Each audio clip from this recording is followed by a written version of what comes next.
আবহাওয়া দপ্তরের পূর্বাভাসকে সত্যি করে গতকাল রাত থেকেই বিক্ষিপ্ত বৃষ্টি শুরু হয়েছে উত্তর ও দক্ষিণ 24 পরগনা সহ নদিয়া এবং মুর্শিদাবাদ জেলার সামান্য কিছু অংশে। এদিকে কয়েকটি এলাকায় বজ্র বিদ্যুৎ সহ হালকা থেকে মাঝারি বৃষ্টিও দেখা গিয়েছে। বৃষ্টি হচ্ছে উত্তরবঙ্গের একাধিক জেলাতেও।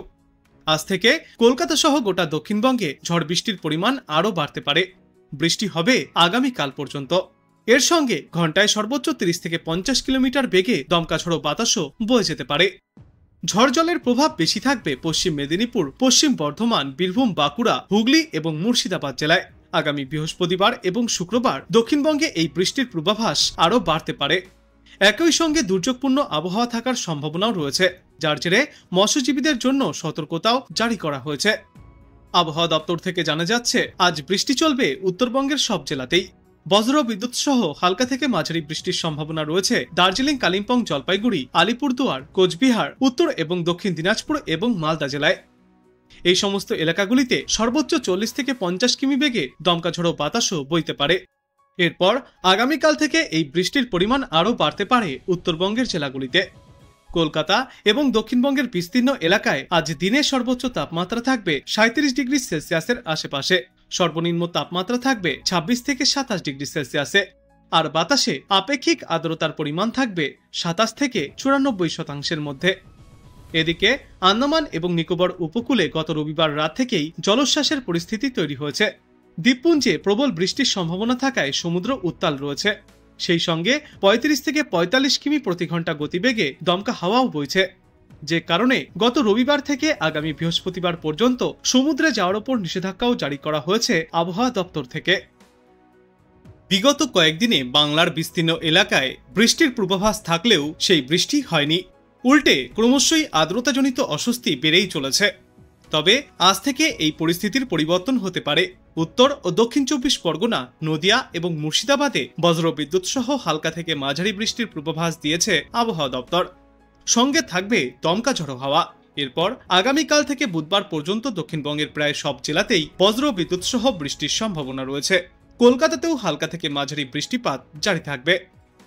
সেই সঙ্গে ঘন্টায় সর্বোচ্চ 30 থেকে 50 কিলোমিটার গতিবেগে দমকা ঝড়ো বাতাসও বইবে। আগামী বৃহস্পতিবার এবং শুক্রবার দক্ষিণবঙ্গে বৃষ্টির সম্ভাবনা আরও বাড়তে পারে। আগামী বৃহস্পতিবার থেকে শুক্রবার পর্যন্ত দক্ষিণবঙ্গের একাধিক জায়গায় এই বৃষ্টিপাত জারি থাকবে। অন্যদিকে আজ উত্তরবঙ্গের সমস্ত জেলাতেও বৃষ্টির পূর্বাভাস রয়েছে।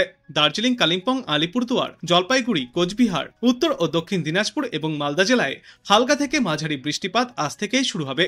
বিশেষ করে দার্জিলিং, কালিম্পং, আলিপুরদুয়ার এবং জলপাইগুড়ির কিছু অংশে বজ্রবিদ্যুৎ সহ বৃষ্টিপাত হতে পারে। সঙ্গে ঘন্টায় সর্বোচ্চ 40 থেকে 50 কিলোমিটার গতিবেগে দমকা বাতাসও বইতে পারে। আগামীকাল থেকে মঙ্গলবারের মধ্যে এই একই ধারা বজায় থাকবে দুই বঙ্গেই। বজ্রবিদ্যুৎ সহ হালকা থেকে মাঝারি বৃষ্টির সম্ভাবনা রয়েছে উত্তরবঙ্গের বিস্তীর্ণ অংশে। সেই সঙ্গে ঘন্টায় সর্বোচ্চ 50 কিলোমিটার পর্যন্ত গতিবেগে ঝড়ো বাতাস বইবে। আবহাওয়াবিদদের মতে উত্তর পশ্চিম ভারতে শুষ্ক ও গরম বাতাস বঙ্গোপসাগর থেকে আসা জলীয়বাষ্পপূর্ণ বাতাসের সংস্পর্শে আসছে। এই দুয়ের সংঘাতেই তৈরি হচ্ছে বজ্রবিদ্যুৎ সহ ঝড় বৃষ্টির পরিস্থিতি। আন্দামান ও নিকোবর দ্বীপপুঞ্জে আজ এবং আগামীকাল প্রবল বৃষ্টিপাতের সম্ভাবনা রয়েছে। সঙ্গে ঝড়ো হাওয়া ও বজ্রবিদ্যুৎ সহ দুর্যোগপূর্ণ আবহাওয়া থাকার পূর্বাভাস রয়েছে। সমুদ্র উত্তাল থাকবে। ঘন্টায় সর্বোচ্চ 35 থেকে 45 কিলোমিটার বেগে দমকা ঝড়ো বাতাস বইতে পারে বলেই অনুমান। এই কারণে আজ থেকে আগামী বৃহস্পতিবার পর্যন্ত সমুদ্রে মাছ ধরতে যাওয়ার ওপর নিষেধাজ্ঞাও জারি করা হয়েছে মৎস্যজীবীদের জন্য। সোম থেকে বুধবার পর্যন্ত রাজ্যের প্রায় সমস্ত জেলাতেই বিক্ষিপ্তভাবে বজ্রবিদ্যুৎ সহ ঝড় বৃষ্টির সম্ভাবনা থাকছে। কিন্তু তার আগে জলীয় বাষ্পের কারণে অস্বস্তি আরও অনেকটাই বাড়বে সমগ্র বাংলায়। রবিবার এবং সোমবার উত্তরবঙ্গের সব জেলাতেই হালকা থেকে মাঝারি বৃষ্টির সম্ভাবনা। বজ্রবিদ্যুৎ সহ বৃষ্টির সঙ্গে দমকা ঝড়ো বাতাস বইতে পারে। অন্যদিকে আজ থেকেই দার্জিলিংয়ের পার্বত্য এলাকায় বিক্ষিপ্ত বৃষ্টির সম্ভাবনা। অক্ষরেখা রয়েছে কর্ণাটক থেকে মধ্যপ্রদেশ পর্যন্ত বিস্তৃত। এই অক্ষরেখা মারাঠাওয়াড়ার ওপর দিয়ে গিয়েছে। আরও একটি অক্ষরেখা দক্ষিণ পূর্ব আরব সাগর থেকে দক্ষিণ কেরালা পর্যন্ত বিস্তৃত। আগামী 8ই এপ্রিল নতুন করে পশ্চিমী ঝঞ্ঝা আসবে উত্তর পশ্চিম ভারতের পার্বত্য এলাকায়। অন্যদিকে জোড়া ঘূর্ণাবর্তও রয়েছে জম্মু কাশ্মীর এবং অসম সংলগ্ন এলাকায়। উত্তরবঙ্গের উপরিভাগে এবং সংলগ্ন বাংলাদেশ এলাকায় রয়েছে আরও এক জোড়া ঘূর্ণাবর্ত। মধ্য মহারাষ্ট্র ও অন্ধ্রপ্রদেশ সংলগ্ন এলাকার ওপরেও ঘূর্ণাবর্ত ঘনীভূত হয়েছে।